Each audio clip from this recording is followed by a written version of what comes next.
Oh, good. Sorry about that. Yeah, I don't know what the issue was with your mic. I don't know. That's so weird. And I turned off Bluetooth and everything. Yeah. Well, I'm Brandon. Hello again. Now, so tell me a little bit about Caribou. Yeah. And sorry about the lighting. I just realized like it's kind of funky. Yeah. Um, so Caribu is an education platform that helps parents, extended family, and mentors read and draw with children when they're not in the same location. So think FaceTime meets Kindle for kids. We have over 200 books on our platform in 6 different languages, as well as educational workbooks. There's a pointer to follow along so that the adult and the child can both see where you are in the book. And there's a magnifying glass in case you're on a smartphone. We pretty much have made it simple. We marry a shared screen of a video call and an e-reader. So everyone can see everything real time. All the drawing is in real time. The page turning is in real time. And you pretty much just call your child or grandchild. You pick a book together and then you start reading or drawing together. So it's pretty simple. That's pretty great. So let me ask you, how did you get the licensing for the books, or how does that work? Yeah, so the licensing is a partnership with our publishers. We have over 20 publishers on our app. It's a 50-50 revenue share with them. Okay, great. So how much does it cost me to use the app? Let's say I want to talk with my son, and how much do I pay per month? Yeah. Does that So include any number of publications and books, or?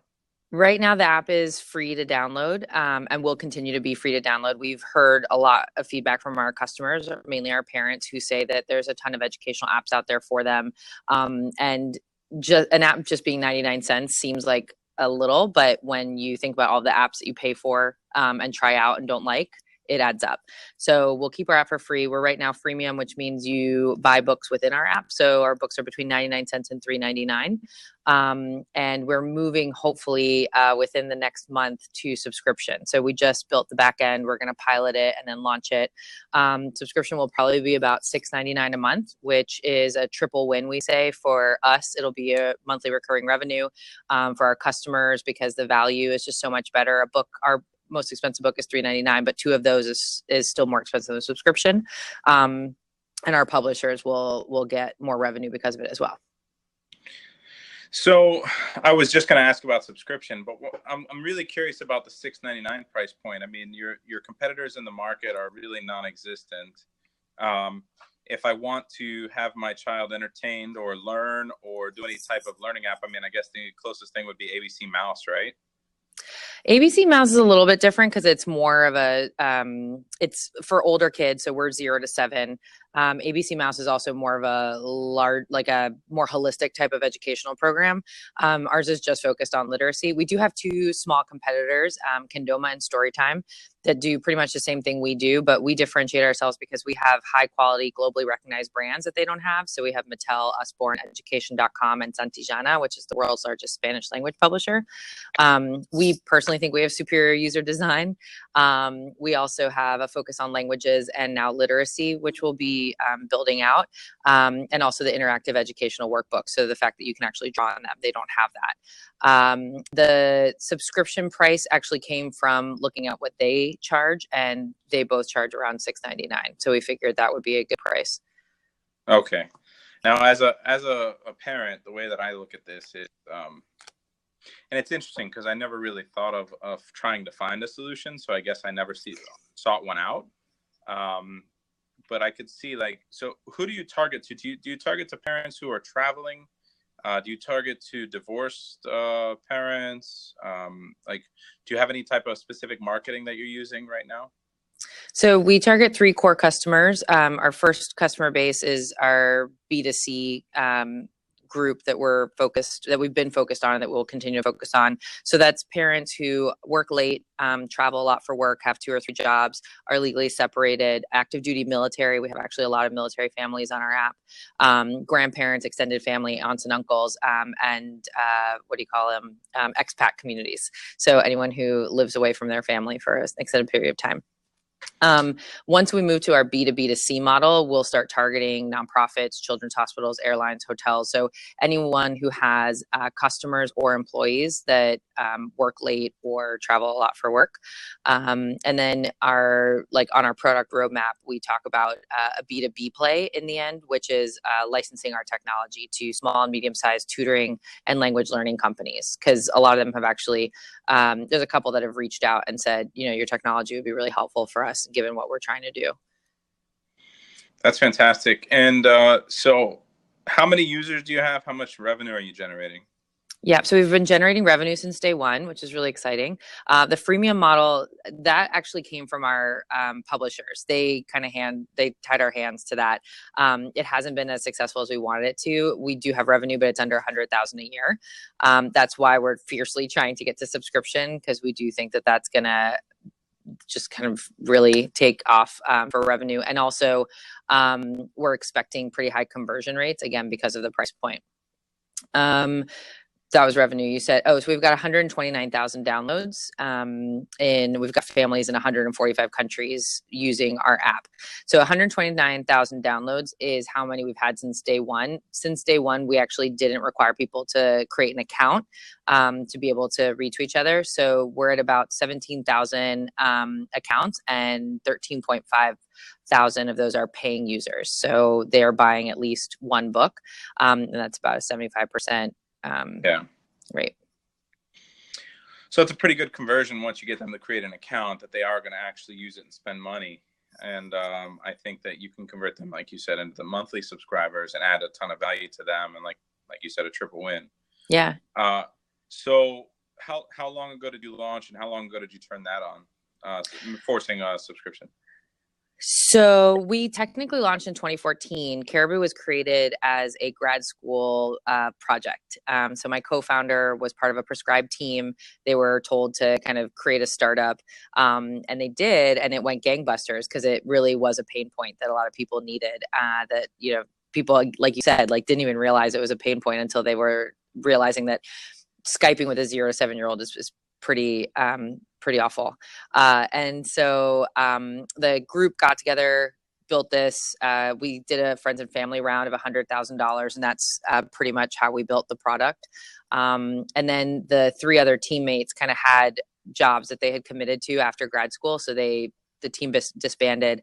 My co-founder Alvaro is our CTO, but also co-founder. He brought it over to the States from London and was pretty much spending his entire time kind of either looking for a CEO, so a co-founder that could help him kind of grow the company, and was also maintaining the app by himself. And that's actually, when I was doing my due diligence on the company, that's what I was most impressed by. In the 2 years that he was managing it by himself, kind of like on autopilot, the company was growing up and to the right. It wasn't a ton of growth, but at least it wasn't dying. At least it wasn't like petering out or going down. And so I joined the company in the fall as the CEO and co-founder to move it from a reading app to a literacy app. So my background is all education and management and business. And so my idea is to really create more of that literacy piece, a little bit more of the ABC Mouse educational component.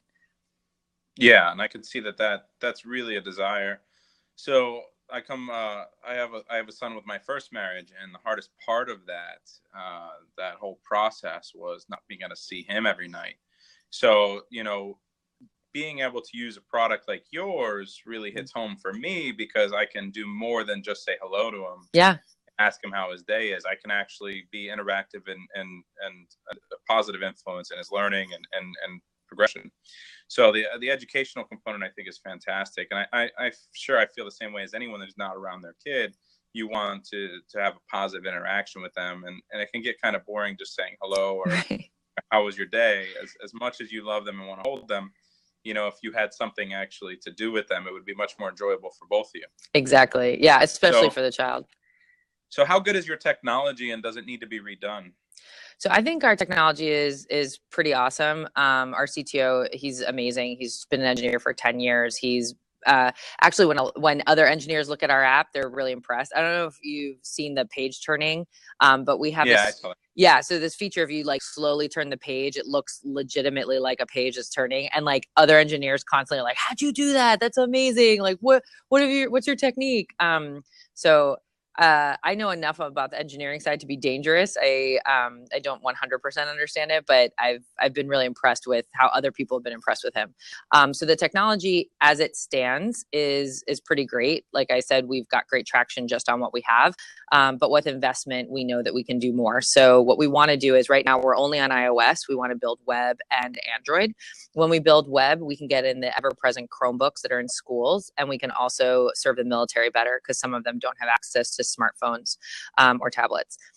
We also want to build out that literacy component that I was telling you about, which you agree would also help. I think the most exciting piece about that is not only the educational attainment, but also the stickiness that it would create and the retention that we think it'll create, because we're going to gamify and badge progress, which will kind of pull the kids, because the kids are going to want to continue to get badges and continue to get coins and whatever we end up doing. And it'll also, kind of allow for a parent to track the progress through a dashboard. So we want to level the books. We want to count unique words that the child is hearing, because children are supposed to be hearing about 30,000 unique words a day. We want to be able to make sure that a parent understands. What we don't want to do is we don't want to make the parent feel like they have to be an early literacy expert. We want to actually embed the tools into the app. So just by using Caribu, you know that your child's literacy proficiency is increasing. That's feedback we've heard from our parents. Yeah, you want to give them a track that they can follow, and obviously, like, you guys take the reins on that. That's much easier. Yeah. So why are you worth $4 million with less than $100,000 in revenue? It's a great question, because we're fabulous, first of all. But second of all, so our first valuation is 1.5 million from the 100,000 friends and family that we raised. So that was our starting point. Second, when we've benchmarked acquisitions in our industry and in our kind of field, most education apps, most game apps, most reading apps were being sold for, or being bought and acquired for, about $3 to $4 million. So we felt like that was a fair valuation should we get acquired tomorrow.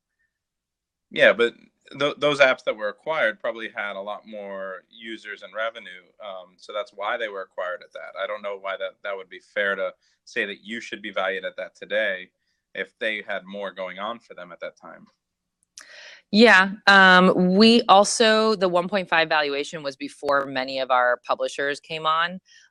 So there was a lot of value added there. Educational workbooks and all of that interactivity was also was added later. So I think so this is where I wear the hat of a shrewd investor, and don't take me personally at all, right?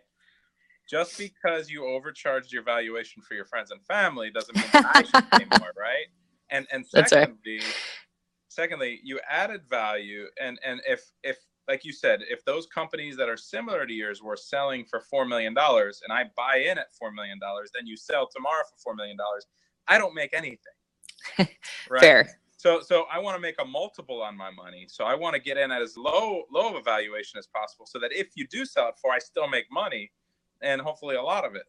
So it's not as attractive when you pitch it that way. Just for future reference. No, that's super helpful. Yeah, that's super helpful, because it's a bit of a turnoff for me to say, well, what am I actually going to gain if you do turn around and sell the company for what comparables have been selling? And I think that you are unique in a lot of ways. I would love to see the companies that you were basing that off of, with regards to why they sold for $4 million, and then do an analysis on that. What did they have in revenue? What did they have in users? How were they generating revenue? And how are they similar to you or not? How much more of a growth potential do you have versus them? Right. A lot of those things can help you come up with a better valuation, I think. Yeah, no, and that's a lot of stuff that we can't find out. Some of them were like private acquisitions, and it's very hard to like look backwards and figure that out. But I would be happy to kind of do more digging, and I can also send you all of the comps that we looked at. Okay, great. And also, the valuation is negotiable. It's kind of our starting point. So let's say that you're at 13,500 paid users right now, or users that are paying and buying at least one book. 17,000 users that have signed up and registered. So I mean, if you're going to charge them, it was $6.99. It was $7 each. Mm-hmm. Yeah, so you're at 94,500 in revenue per year when you flip that on. If they all opt in, the 13,500. So what I would say is, why don't you? Have you done any studies with marketing as to conversion rates and targeting keywords like social media? How is your marketing looking right now with regards to your return on investment? Yeah, so we are a bootstrap startup, and so we don't have a lot of. We actually have no money to invest in marketing, so I've been doing it all just sweat equity, and our marketing has actually been, our earned media has been great. I'm actually trying to do an analysis right now of, so pretty much a lot of our press has come from December to June. So what I'm trying to do is break everything down and say, okay, when we got this mention because of this pitch competition, or when we got this announcement in Forbes, or in the Miami Herald, looking at it. So tell me all of those things that happened. Yeah. That, like, all the accolades, what you've accomplished in the last 6 months that have been so great. So I've Yeah. seen your name a couple times from it. So Yeah, I've been working hard to make sure that everyone's seen our name many times. So I actually have all of our things here. So we won the Harvard Business School Alumni New Venture Competition, which is a global competition. We won it for the Southeast region, which is very exciting. We were a finalist in the Milken Business Plan Challenge, which is through UPenn. We're a finalist at the Florida Venture Forum, and we're told that we placed very high, though we didn't qualify for the money because it was a Space Florida thing. We were one of 100, I think, finalists out of the pitch showcase for Emerge, and one of the only one of 6 to actually pitch at Emerge. And I was the only female founder to pitch at Emerge, which I was surprised by. We were in the Miami Herald twice, and we were 3rd place behind Apolonix, who I know you guys are a big fan. I watched their videos. Great. I love Terry Ann. We were one of the winners of that. The Greater Miami Chamber of Commerce named me their Female Tech Leader of the Year a couple weeks ago. Actually, when I was at Florida Venture Forum. Thank you. We were part of the Alpha startup program at Collision, which was in New Orleans. We were selected as one of 72 companies to pitch, and then we made it to the top 12. And that was a pretty general competition, which we were really excited about because we didn't think we'd get that far. We were one of the 5 finalists for the Social Innovation Award with Teach for America because of our commitment to literacy and education. And we won the Spark Hollywood pitch competition that their Chamber of Commerce did. And I'd like to point out that we were number 1 and Recordgram was number 3 because Recordgram just won the TechCo or Tech Crunch competition in New York. So I like to remind people that we beat them in a small local competition. Most exciting, though, is that we were named one of the top 10 ed tech companies to watch in Forbes in May. And we've been featured on a couple of different websites and blogs, in TechCo twice, the Miami Herald, like I said. And in social media. So we have 4 channels. When I started in the fall, we only had 2. We had Facebook and Twitter. I grew Twitter 10x in 1 month by doing a holiday competition. And now we get 46% of our social referrals from Twitter. We also went to Pinterest and Instagram. So we're managing all 4 channels. And actually a lot of our customers come from organic search, referrals, influencers, word of mouth, and social media. So once we do have investment and we can actually spend some money on marketing, we will double down on social media, because if you think about where our customers are, they're on social media, they're on their phones, and it's a pretty great conversion when they see something on their phone and then they just go straight to the App Store and download it. Yeah, absolutely. I know that that's going to be a really big part of it for you. So you have $200,000 that you're raising. How much of that have you earmarked for marketing? So it's 800,000. And 800. Yeah, that's right. I'm sorry. No worries. I was like, 200,000 is probably what we want to say. So, let me see here. We have a marketing spend of about 65,000 a year. So about 5,000 a month plus reinvestment of any any profit on that. Okay. Yeah, I don't know that that's aggressive enough. No, we agree. Actually, okay, so my CTO and I fight about this all the time because he was originally like, "Oh, we got to spend 50,000 on marketing a month," and I was like, "Oh, I agree." But I think a lot of investors have said, "Oh, well, yeah, of course, I'm going to give you money for marketing, and then you're going to go gangbusters." But like, what could you do with less? So we've kind of brought that down. I think we would both love to do more than that. So I think that that's kind of the lifeblood, because the way that you would grow this company to a valuation, and I keep getting messages, I'm sorry. So okay. The way that you would grow this company to a valuation that you're happy with, that you want to sell for a lot of money or get acquired or whatever, is marketing and acquisition of clients, right? And so that's done through marketing. So that should be the majority of your budget in year one. And the way startups usually work is that they put the majority of their budget in marketing, and then it goes down year after year after that, because you're getting less and less return on investment. And so what matters is what you need to figure out now that you're switching your model. You need to figure out what is your lifelong value of a customer. So at $6.99 a month, are they going to be sticky for 6 months, or is it going to be 10 months, or is it going to be 18 months? And so you need to kind of figure that out, because that's going to allow you to know how much you can spend to acquire each customer. And as long as you're making a profit on that, you want to spend every single dime you can, right? Yeah, and reinvest it. Yeah, so you don't want to only limit yourself to $10,000 if that's really going to just come right back in as payment for those customers that come back. So I mean, I'd like to see a little bit more of that worked out and see how that would work. I mean, how long was the runway that you were shooting for? An 18-month runway. So 18-month runway. And I wouldn't even be upset if you lowered that to 12 months and then just put the rest of that back into marketing, because generally what you would then do is target an A round after that anyway. So you would have it on your radar to start raising immediately, but you would at least then be growing the company at a pretty good clip. The other thing is I have a good connection, because I have products in retail, and the commissaries at the bases, I think would be an excellent place for you to market your product. Yes, absolutely. And I'm pretty sure I can get at least flyers, posters, or something into those bases. That would be great. We would love that. So I got to talk to my retail guy about that and figure out how we can make that happen, because I have some products that are going to be going out there. So that'd be amazing. I think that it'd be interesting to see what kind of result you get from just them seeing it there.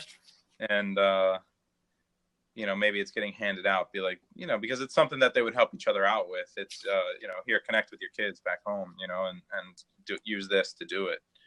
And maybe you give a special code for a free couple months. Yeah, and we can do that now with subscription. That's been our biggest issue with freemium, is we've had all these great conversations with partners who want to get started and buy in bulk, but we're like, give us like 3 months. Yeah. You kind of have to be set up in that direction for that to happen. Yeah. And you can absorb some of that cost too, in order to just make it up on the next month or next month or 8 months. It's gonna, those types of interactions are going to stick around, because if you've seen now that your stickiness is there, it means that the product's good. How often are people logging in? It depends. It depends on our customer, actually. So with grandparents, we see about once a week. With parents, we see 2 to 3 times a week. At the high end. And then we have some people like, again, our aunts and uncles and extended family are logging in maybe once every 3 weeks. And I think that's the other thing, is that right now we're kind of a travel kind of app. Whereas I think when we become an educational app, we'll see that retention and that logging in happening more often. So is it let's say it's the child, or the custody of the child. When I say child, right, the custodian of the child, mm-hmm. that where the child is, that has the account. Do they share that account with all of their family members, that same login? That's a great question. So every adult has to have their own account. So if you and I were partners, I don't call the child, I would call you. And that's actually because we're in the kids section of the App Yeah, of Store. course. Yeah, of course.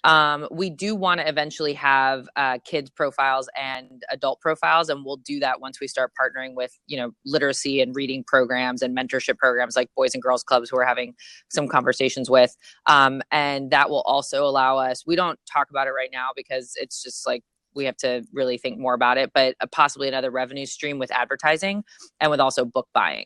So if you think about, we can't do that right now in the kids section, but with adults, we could say, oh, did your child really love this book? Like, here, buy the plush toy or the book, or order the DVD, or there's all these things that we can do, but later on. What was the other question? Sorry, what was the rest of that? I went off on a tangent. No, it was about logins. Oh,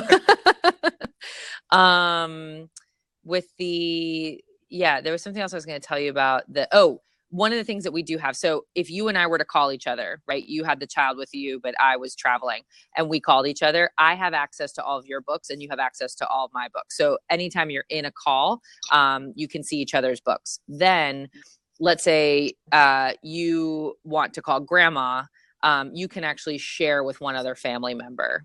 So you can actually, so like, for example, like you wouldn't call grandma. So that's regulated through the App Store, right? Through their, right now it's through their Apple ID, right? Right. And that's the other thing that we can do when we move into web, is we have a little bit more freedom on how we can share and what we can do with our books and with the purchases and with subscriptions and with codes and gifts.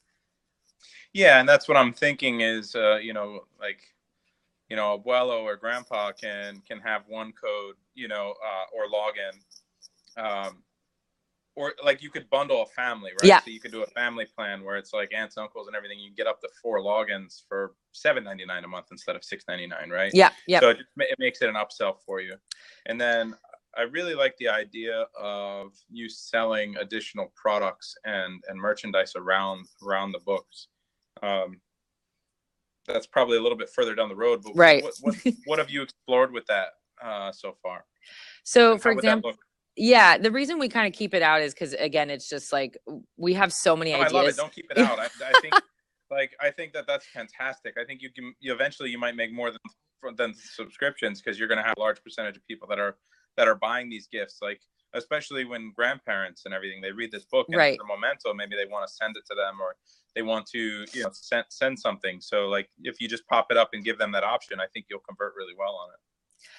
We think so too. Yeah, we just haven't explored it enough or researched enough, but it's just an idea that we keep realizing that we could do, and we do love it as well. And especially for Mattel, like our big brands that kids are really attached to. So Thomas the Tank, the Tank Engine, kids just love his stuff. And imagine if at the end of the book it was like, hey, do you want a train set, or do you want this book delivered to your home, or do you want a little plush toy that you can take with you on trips? That would be amazing. Yeah, there's literally a million Thomas the Tank toys that you could sell. I mean, and you could A/B test a million of them and see which ones convert the best, and just keep pushing those. So I mean I think that you have a really good potential there on that side for revenue. And so why is your burn 18 months? Why is it 8? And I understand where your marketing was going, but what is your burn now, and what do you plan on it being once you raise the capital? Yeah. So burn right now is kind of non-existent.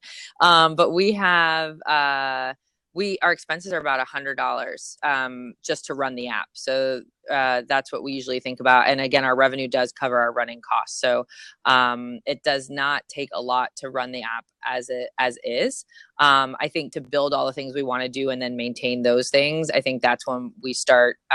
That's why the investment is needed right now. I think we could start seeing the revenue is going to be great, but it's not going to cover all the costs of all the things that we want to do. So I would say I don't know what the exact burn would be once we have the investment, and it would depend on the investment. But I have financials that I can send you of kind of what we're projecting for the next 3 years. Once it's year 1, year 2, year 3, once we get investment. So it's 12 months from investment. Yeah, I would like to see on a monthly basis who you're hiring, what you're paying them, what they're doing, and why it's a good return on investment for you. Yeah. I understand you have additional marketing, and then you have that's a positive in my book. Anytime you can spend money on marketing, it's good as long as you're converting. But what are you doing to increase the burn? If it's just you and your co-founder, and then you're going to add 3, 4, 5 team members, what are they specifically going to do for you that's going to add value? And just so I can see it in my head a little bit better, when do you go to the subscription model?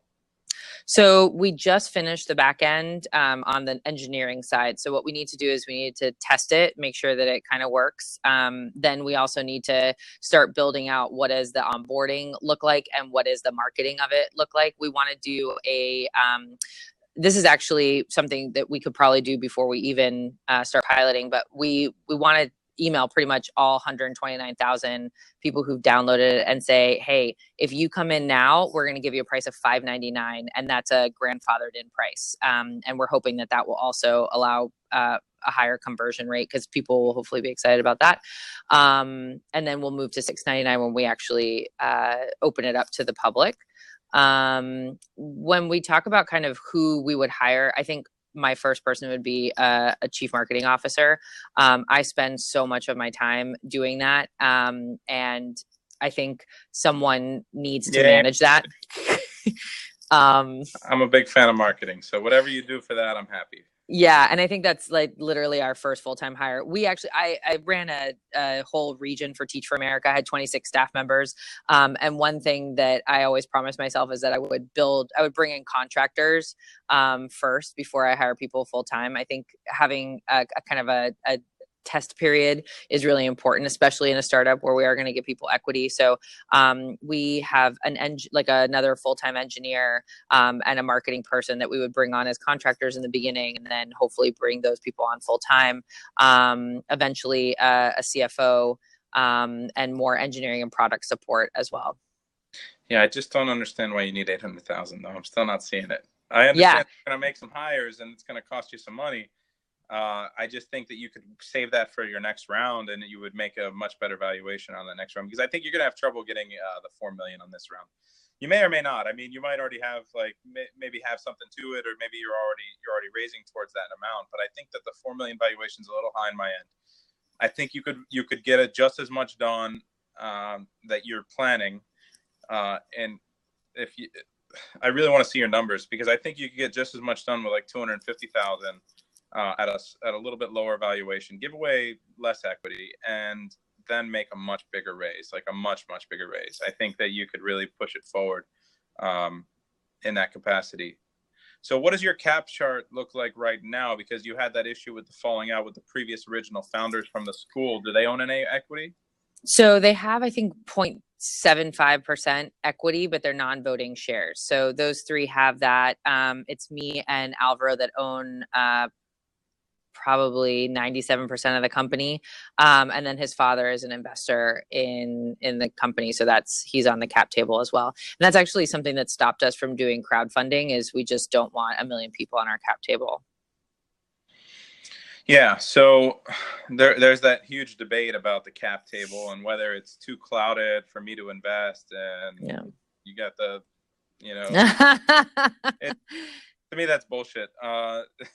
You wanted to make sure that you guys haven't infringed on anything, and there is more due diligence that's needed, but we have attorneys for that, right? That's not a big deal. We just dig in and we need paperwork signed from every investor. And if it can make the deal fall through sometimes if some of them aren't willing to sign something like that we need signed, but just don't take money from people that don't. But you can always take large people and put them into a block, right? And then have that one block as a shareholder. So I wouldn't necessarily shy away from any opportunity you come across to do any type of crowdfunding if you can compartmentalize it. I would love to talk to you more about that, because we actually have a couple of like very small angels that have been approaching us, but we've kind of put them on pause because we're like, well, for 5,000, I don't want to get the cap table all crazy because of a $5,000 investment, which again is not going to move us. So, I mean, I know 5,000 is not a lot of money and might not be worth it. But what I would do is say, okay, let's get everyone in a room. Let's have them create an LLC. Let's have them finance that LLC and then cut a check to you. And that LLC needs to do the due diligence. You need to do the due diligence to make sure that that company, that each investor is accredited, that you're not running into any issues there. Just make sure an attorney looks at it. But if you get all of them to just sit in a room and say, look, we have interest from 6 of you who want to put in anywhere from 5 to 15, 20,000 each, and that's money that can really launch where we want to go. Don't do it at an equity play either. What I would say is something small like that, you could do it in a safe agreement, and then just give them, give them some sort of,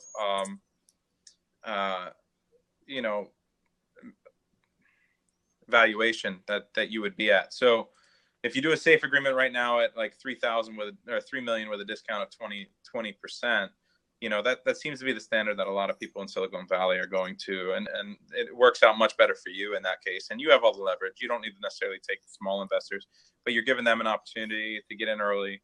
You're giving them a decent valuation, and you're making it happen. It's going to take a little bit of work, but it might be worth the 50 to 100,000 you raise, because then you could start doing a couple of those things. You could start doing some of the marketing that you want to do, and maybe bring that key person on for you. I like that. I'm just writing all this down. Okay. No, that's super helpful. Thank you. Yeah, absolutely. So, I definitely want to talk to you some more. I was talking with Matt a little bit about what your company does and how it works. And, obviously we're super impressed, as is everyone that has ever seen you pitch at any type of competition. Thank you. You do a fantastic job. I would like to iron out some of those finer points. I think that there are some issues with your valuation, with your financials, your projections. Probably, I haven't seen them, but based on what you're telling me, there's probably some issues there. And then I would say with your projected burn and what your use of proceeds.